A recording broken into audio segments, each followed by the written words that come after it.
Alright, we're going to take a river tour, architecture tour here in Chicago.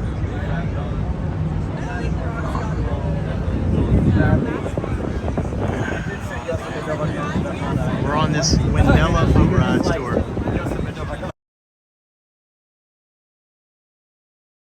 1960s over here on the right. Very iconic towers here in Chicago, looking like corn on the cob. These are Marina City. Bertrand Goldberg is the name of the architect here. Bit of a social scientist trying to change the way that people live. You see, back in the 1960s, not a lot of people lived downtown. They'd work here, they'd go home to the suburbs at night.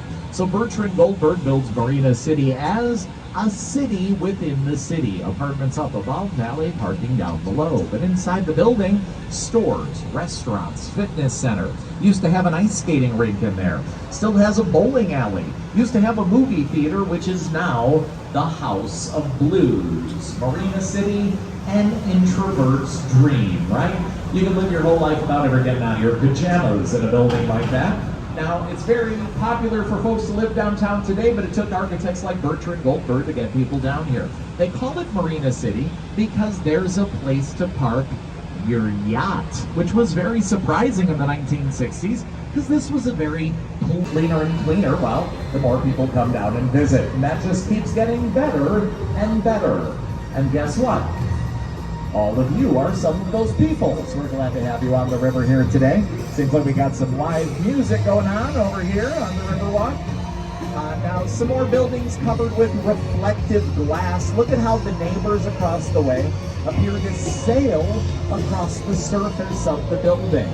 Look at how it gives the surreal impression as though you're looking straight through the buildings into the sky beyond them. Part of the reason why architects love to rise up the building, making for a very optimistic style of architecture. This is called Art Deco. This is where merchants in Chicago would shop for goods for their stores back in the early 1930s. You wouldn't shop for a couch here, but the shop that you shop at might shop here for 5,000 couches, if that makes that any clearer for you. Out in front of the building, you'll see there are these pillars with busts of some famous American merchants. Names you might be familiar with. Point's the name of the part of the river where the main branch was one we're on, meets up with the south and north branches. We're going on all three branches up the river here tonight. The river is why Chicago is here. If you head out through the south branch, you get out to the Mississippi of the United States. Everything coming in and out from right here. Now straight in front of us where the points of the river meet, this building is called River Point. That makes sense, right? But because of the parabolic arches at the top and bottom of the building, some folks say it looks like the Boston stockyards, where millions of heads of livestock pass through those gates every year. You've heard of the assembly line? This was the disassembly line.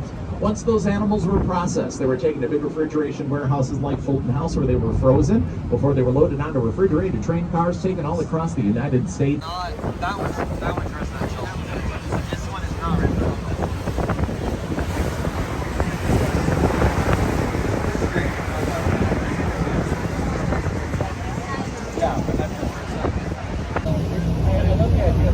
This breeze is nice. I feel like... The sun's gone down. It's a little warm. Really? Yeah. It was I'm glad it warm. is. Yes, me too. It was very warm. Yeah. True capitalism from Chicago.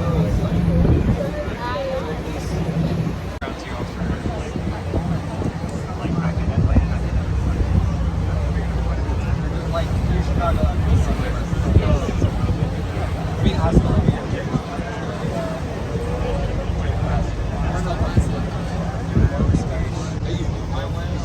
My wandering experience with y'all was something we saw accomplishments.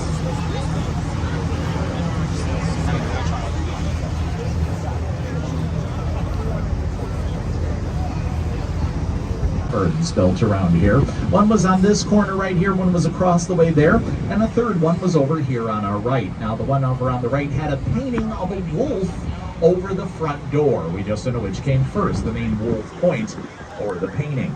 But I point all those stories out to you because they're a great example of what Chicago was like in the very beginning. Originally, we were a frontier town, right? A fur trading outpost. We didn't incorporate it as a city until 1837 with about 3,000 people living here. we've grown a little bit since then. Take a look around, right? 2.7 million living in Chicago today. Now, I told you about that train line that goes underneath this building. It continues behind 150 North Riverside. That's why there's a setback at the base of the building to make room for the train line behind it. And then the city mandates a 30-foot setback from the river these days, so the base of this building looks like a pencil standing on its point, which can be a little concerning given the height of the building, right? Nothing to worry about. It's very structurally strong. But I am going to share with you tonight some techniques that builders use to build these really tall buildings. Here you have the Great Depression, right? Cut across the river. Another beautiful Art Deco building. The Civic Opera building of Chicago. The Civic Opera only performed in this space for 3 seasons. They had to shut their doors because of the Great Depression. So not a lot of buildings being built in the 1930s, not a lot of buildings being built in the 1940s because of World War II. So it's not till the 1950s that architecture gets a complete reboot. Take a look at the next 2 buildings coming up on the right.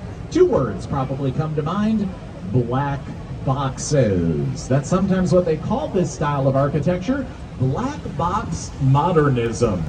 Mies van der Rohe is the name of the architect most closely associated with this style, famous for saying less is more. You might have heard of that before, right? What does that mean? Well, take a look at the buildings. No decorative details, no gargoyles. Instead, you see how the building is made, metal and glass. It's supposed to be a more honest, more elegant style of architecture, like a simple black dress. The story starts about 150 years ago, when we had a horrible disaster here in Chicago, which might have been the best thing that ever happened to our city. Nod your head for me, folks, if you've ever heard of the Great Chicago Fire. A few of you, yeah. So October 8th, 1871, it was an unseasonably warm evening in Chicago that night. 9 p.m. when a fire broke out not too far from where we are right now. Just off to your right. Don't bother trying to look for it. It burnt out. Mrs. O'Leary's barn is where the fire began. Now, the first problem was the firemen got lost on the way to the fire. And there were 30-mile-per-hour winds that night that started to push the flames in towards the city. The firemen finally arrived. They did their best, but they soon realized they were outmatched. Their only hope was that this river would act as a natural boundary to protect the city from the flames. But remember the Union stockyards? There was so much hog fat on the surface of the river that night that the river caught on fire. Here's how the flames spread across the city. As the fire would burn inside a big warehouse, as it would start to suck in air. That creates vortexes. So there were burning tornadoes inside the buildings that shot the flaming roofs off and sent the debris across the river, starting the fire anew. The fire jumped the river twice that night. It burned out of control. It burned for days. All of downtown Chicago was destroyed. We lost everything. Now, all of that is true. But there is a myth about the cause of the fire. Back in 1871, they blamed the fire on Mrs. O'Leary's cow. Remember, the fire began near her barn. They said that her cow kicked over a lantern. And that's what burned down the entire city of Chicago. Let's think about that critically here tonight, shall we? Let's see, 1871, poor immigrant woman's animal. Do you think they were looking for somebody to blame? Maybe a scape cow? Would you guys like to hear the real cause of the Great Chicago Fire? Okay, I'm glad somebody said yes. Sometimes people don't say anything, we just stop the tour right there. So, I told you Chicago starts off as a city 1837 with about 3,000 people living here. The fire was about 30 years later. From an orphanage, no one's going to stop you. Very loose zoning laws is what I'm trying to say. So when a small fire breaks out on the south side of the city and the entire city burns down, is that some poor immigrant woman's cow's fault or bad city planning, right? That was... And then we're going to do another turnaround here on the south branch of the river. Before we do, one more movable bridge to talk about straight in front of the boat. You heard those train whistles going. That's because the train is going across this movable bridge here. This is called a vertical lift bridge. Straight in front of the boat. We're going to turn in front of it so you'll get a better view of it. As the name implies, that bridge goes straight up in the air on the towers that are next to it. If you look at the top of the towers, you'll see the counterweights. Those drop down to lift the bridge up. Used to be operated from the pilot house on the back. It's been automated these days, so you can operate it down next to the bridge. That bridge, 110 years old this year, still in service to this day. What that means is, not only will you see trains going across it like we just did, but there are times where you'll see it going up and down to allow for larger boats. Like we did on the north branch of the river, we're going to take another break here. If you have any questions for me, feel free to come on up and ask. Once we get back into the more interesting buildings, I'll get back on the mic and we'll continue our tour. I'll see you then.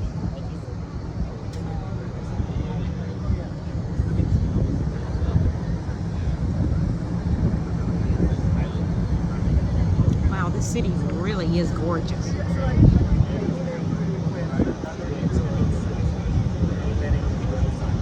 With negative 50-degree winter. I had no idea that it was so pretty Yeah. and so clean.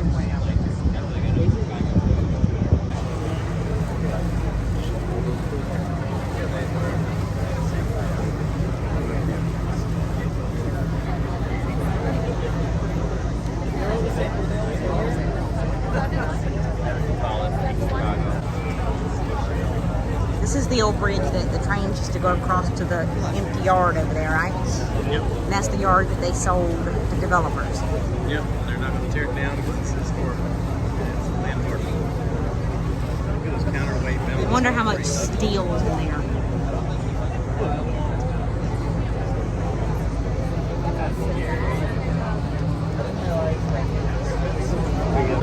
All right, everybody, as we head into some of the more interesting buildings, let's talk about this one here on our left. Everybody always asks about it. You can figure out everything you need to just from looking at it. Soaring vertical lines, Art Deco building. You know the style, you know what it's from, 1920s, right? Smokestacks on top. Used to be a power plant for the rail yard over there in the rail yard. Busted out windows, no longer in service, right? We talked about how the city is a big museum for architecture. That doesn't mean we need to keep every building, right? Building like this is a lot very polluted land. Oftentimes the solution is sometimes it's easier just to ignore a building than to do anything with it. Of the Chicago skyline, we've got a lot to talk about with that building, so we're going to come back to it. In front of the King, you'll see the Queen. That building with those cylinder shapes on top looks like a queen's crown or a chess piece. You might move around on a chessboard. That building from the 1990s, those cylinders on top light up at night, and when the building first opened, the lights from the top of that building were so bright it was confusing migratory birds. They thought it was the moon and they were getting lost, so now they dimmed the lights on that building during migration season. Now, a king and a queen would be good enough for most cities, but here in Chicago, we'll do even better than that. We also have a goddess as part of our skyline. Over here on the right, you'll see a silver statue on top of a building with soaring vertical lines and setbacks. It's an Art Deco building. It's an Art Deco statue of Ceres, the Roman goddess of agriculture, which begs the question, why are we building statues of Roman goddesses in Chicago during the Roaring 20s? Well, you got to remember, this was the heartland of the United States back then. All the farmers around here bringing their goods into Chicago to be bought and sold to the two tallest towers. Different heights. Bundling. It's a frustratingly simple concept, but that's how they built the building so tall. It's how it held on to the title for so long, and it's still the standard to this day. The Burj Khalifa in Dubai, world's tallest building, also uses that same bundling technique. Now let's talk about the confusion with the name. When the building first opened in 1974, they antenna. The antenna not designed by an architect, so not include Malnati's. Yeah, L-O-U, Malnati's. Anybody like sausage on top of their pizza? Show of hands, a few of you. How does wall-to-wall sausage sound? That's how they serve it at Lou's, just a hubcap of meat sitting on top of that pie. If that sounds good to you, they have one at the base of the Deco. Is it 2, contextualism, or is it 3, black box modernism? Raise your hand with the number that you think is right. Give me those peace signs, you hippies. Yes, it is too. Look at that. You learned something against your will on a boat today. You did so well with that. Let's try another. Here in Chicago, we have a lot of public art. In Millennium Park, we have a piece of public art officially called Cloud Gate, but nobody in Chicago calls it that. We all call it the Beam. The beam, that's right. Fun fact about the green boxes down in the water. Those green boxes are down there, so the root system for those plants provide fish a space to spawn and raise their young. They're called fish hotels. Back in the 1970s, they tested the river. We had about 4th floor. You can look right through it. If you don't see it yet, don't worry about it. We're going to talk more about it once we pull up next to it. But for right now, over here on our left, another old warehouse on the river. This one from the 1910s. This is the Reed Murdoch building. Again, adaptive reuse. It's got office space inside of it, classrooms, a restaurant down at the base. But here's what I want you to do. As we come out from underneath the bridge, find the clock tower in the center, and then count along with me the banks of windows on each side. Over here on the left, you'll see there's 1, 2, 3, 4, 5 on this side of the clock tower. Look on the other side. 1, 2, 3, 4, 5. Whoop! 6. That's a lopsided building. What's going on here? Well, when they built the LaSalle Street Bridge that's behind us, they had to widen the street. To do so, they cut off a chunk of this building and rebuilt it so you wouldn't notice. You see, guys, you know the style, you know when it's from, Roaring 20s. What's going on in Chicago? Prohibition. Want to see how Chicagoans felt about not drinking? Look at the building that looks like a champagne bottle, right? Tells you everything you need to know. Now, straight in front of the boat, you'll see 4 buildings bunched up right next to each other. A lot of other cities build this way, where the buildings take up all the available real estate. Imagine you're walking down the street and all the buildings are pressing in on you like that. How does that make you feel? Might make you feel a little anxious, right? Like there's no room for you. Well, as we come out from underneath the bridge, take a look around. You'll see that's not usually how we build here in Chicago. There's a lot of room to breathe around our buildings. A lot of folks come here, they'll say, for such a big city, Chicago feels pretty laid back. I would suggest to you, it's our architecture that makes people feel that way. When there's room to breathe, we do it every tour. Probably my favorite building coming into view here on the left. This is the Wrigley building. That's a name you'll see all over town. Wrigley Field, Wrigley chewing gum. That's all bubble gum money you're looking at there from the 1920s. Top of that building trying to look like a cathedral in Spain. Right across the street from it, Tribune Tower, where they used to make the Chicago Tribune newspaper. High-end condominiums today. Top of that building trying to look like a French Gothic cathedral. So in between the two buildings looking like cathedrals. Soaring vertical lines, setbacks, Art Deco building. But what through walls, but talk about subliminal marketing. Look at that iPad for a roof. You didn't even know you wanted one until you walked into the place. You found the Apple. Now here's the Peacock. NBC Tower trying to look like Rockefeller Center in New York. Rockefeller Center, beautiful Art Deco building from the Roaring 20s. We didn't build our NBC Tower until 1989. That doesn't count as Art Deco. So if you're copying, there's about 10 miles south of here down in Hyde Park with that first Ferris wheel. Was about 60 feet taller than the one that you see here tonight. More impressive than that, every one of the cars on that first Ferris wheel, about the size of a train car. They held 61 people each. That 61st person, a bartender. Every one of those cars had its own bar, probably because you needed some liquid encouragement to get on the world's first Ferris wheel. Now, we're going to do our own turnaround out here near the lake as we do.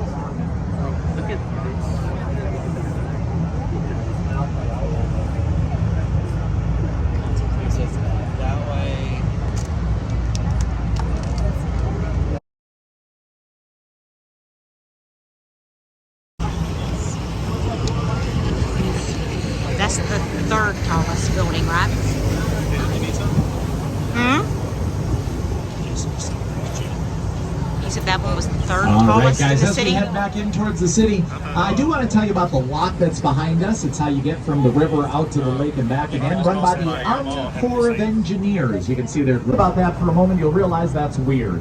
Rivers flow into lakes. Ours goes backwards. Why is that? Well, we did that. We changed the direction of our river. Right around 1900, like any other major metropolis at that time, Chicago was using its waterways as part of its waste